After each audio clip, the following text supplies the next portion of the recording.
10h. Radio Côte d'Ivoire, le bulletin d'info. Mireya Kédié. Bonjour à tous, c'est ce lundi que Alassane Ouattara prête serment après sa victoire au scrutin présidentiel du 31 octobre dernier.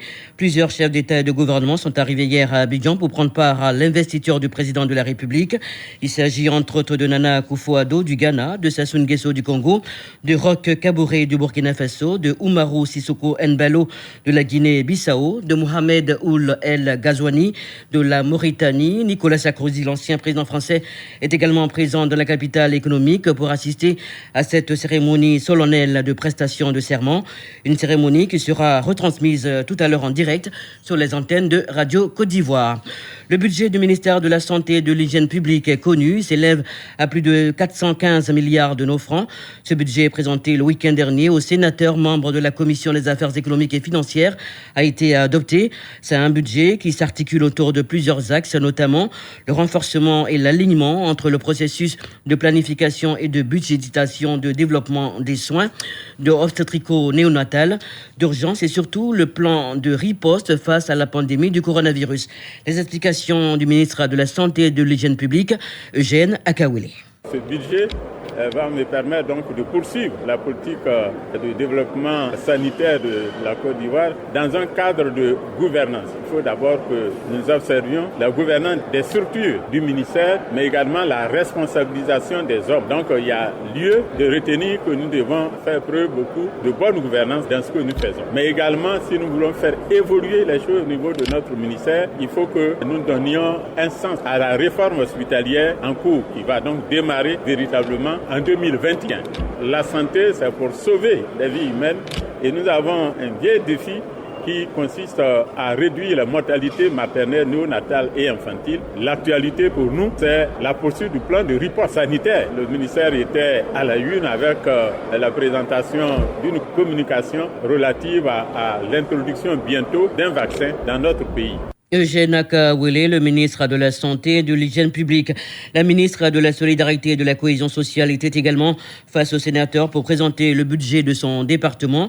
Ce budget, qui s'élève à plus de 34 milliards de francs CFA, a été adopté à l'unanimité des membres de la Commission des affaires économiques et financières. Mariatou Koné revient sur les priorités de son département pour 2021.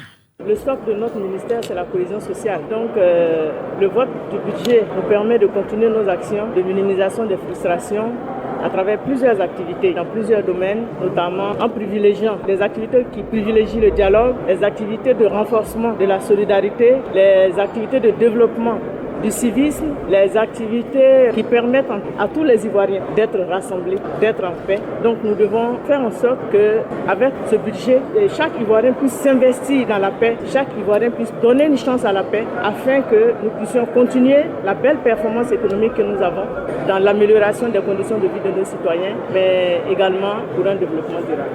La livraison de l'autoroute du Nord, section Yamoussoukro-Tiébissou, est prévue pour la fin 2021.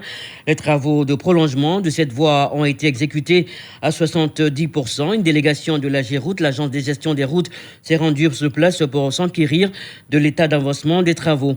Colonel Baillet-Benoît Sévérin, le président du conseil d'administration de la Géroute, se dit satisfait de l'évolution des travaux. On l'écoute. Nous avons décidé de délocaliser ce conseil-là parce que il y avait une visite des chantiers. Nous avons toujours travaillé dans les bureaux. Nous avons fouillé les documents. Mais il fallait qu'on vienne voir des visus, ce qui s'est fait réellement. Donc les quelques chantiers qui sont autour de Yamoussoukro, il fallait qu'on les visite pour que le conseil d'administration ait une idée nette, en tout cas du travail de la Géroute. C'est une satisfaction parce que vous savez que lorsqu'on passe toujours de Yamoussoukro à Tiébissou, on n'a pas l'habitude de voir cette route. On pense que rien n'est toujours fait. Donc aujourd'hui, on a décidé quand même de passer par là, sur ce chantier-là, pour voir la véracité des faits. Nous avons vu aujourd'hui que le travail s'est fait et qu'il avance très bien. Dire à la société bravo, mais nous l'encourageons quand même à continuer parce que nous avons besoin de cette route-là d'ici quelques années. Le collectif des producteurs de café cacao de l'Indiénié dit rencontrer d'énormes difficultés dans le bon déroulement des activités de la filière dans la région. Il s'agit entre autres des difficultés liées au déchargement des camions au port autonome d'Abidjan. Le collectif des producteurs de café cacao de l'Indiénié sollicite donc l'aide du ministère de tutelle. On écoute quelques réactions. D'abord, celle de Eoura Yao Léonard, le président du dit collectif. On a des difficultés pour pouvoir faire accepter nos connaissements. Quand le connaissement est accepté, qu'on arrive à Abidjan, on est aussi refoulé face à la situation du grainage qui est élevé. Nous demandons, avec insistance, à notre ministère de tutelle de nous éclairer le plus rapidement possible sur les raisons des difficultés que nous avons à pouvoir décharger nos produits sur Abidjan. Je suis Yao Nestor, le président de la coopérative Capressa à Bongro. Dans notre région, nous constatons que le grainage que nous produisons d'habitude est monté pour cette campagne. Nous exhortons nos producteurs, nos dirigeants du Conseil Café Cacao qui font les critères de qualité d'avoir un œil regardant pour trouver des solutions pour que nous puissions soulager nos producteurs. Moi, je suis Abou Camille, président de la coopérative Kamaye. Nous interpellons nos autorités à agir le plus tôt possible. Parce qu'une chose, c'est de fixer le prix, mais une autre chose, c'est de respecter le prix jusqu'à terme. Et le ralentissement des déchargements nous étrangle. Le village de Dakoupleu, dans la sous-préfecture de Logoualé, dispose désormais d'un centre de santé. L'établissement sanitaire a été inauguré et accueille son tout premier infirmier. L'arrivée de cet agent de santé est un soulagement pour les populations. Il invite par ailleurs les villageois à fréquenter leur centre de santé. On écoute le nouveau infirmier Jules Atoumou Kwasi. Je dirais à la population de Dakoupleu de prendre soin de ce centre parce que ce centre leur appartient. Et que vraiment, pour tout souci de santé, et même pas forcément de santé, il y a aussi les conseils qu'on donne au-delà de la santé. Donc je leur dirais comme ça de fréquenter le centre afin que nous puissions aussi exercer notre métier qui est de contribuer à la santé des populations. Le maire de Logoualé, pour sa part, traduit sa gratitude au gouvernement qui fait du bien-être des Ivoiriens une priorité. Jeannette Badouel. C'est une bouffée d'oxygène pour nous.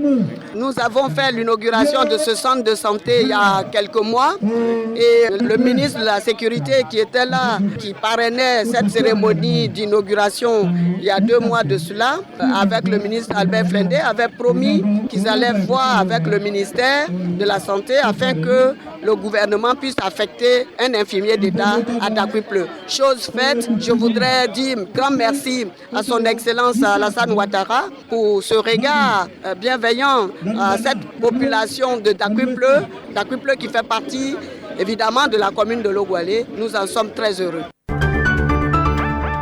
Le Nigeria reste toujours sans nouvelles des lycéens enlevés le week-end dernier par des hommes armés à Katsina, dans le nord du pays. Les bandits, selon la police, ont été repoussés par l'armée alors qu'ils tentaient d'entrer dans l'école. Dans le même temps, un autre groupe de ravisseurs y est entré et a enlevé plusieurs élèves. L'armée, selon le porte-parole du gouvernement, aurait localisé les ravisseurs dans une forêt proche et une intervention serait en cours. Le président Muhammadu Buhari, tout en condamnant cette attaque visant des enfants innocents, promet de renforcer la sécurité dans les écoles. Au Niger, 27 personnes au moins ont été tuées hier dans une attaque visant la région de Difa au sud-est du pays. Attaque attribuée au groupe djihadiste Boko Haram. Elle survient le jour des élections municipales et régionales dans le pays. Fin de ce bulletin. Merci de votre attention. C'était le bulletin d'info présenté par Mireya Kédié.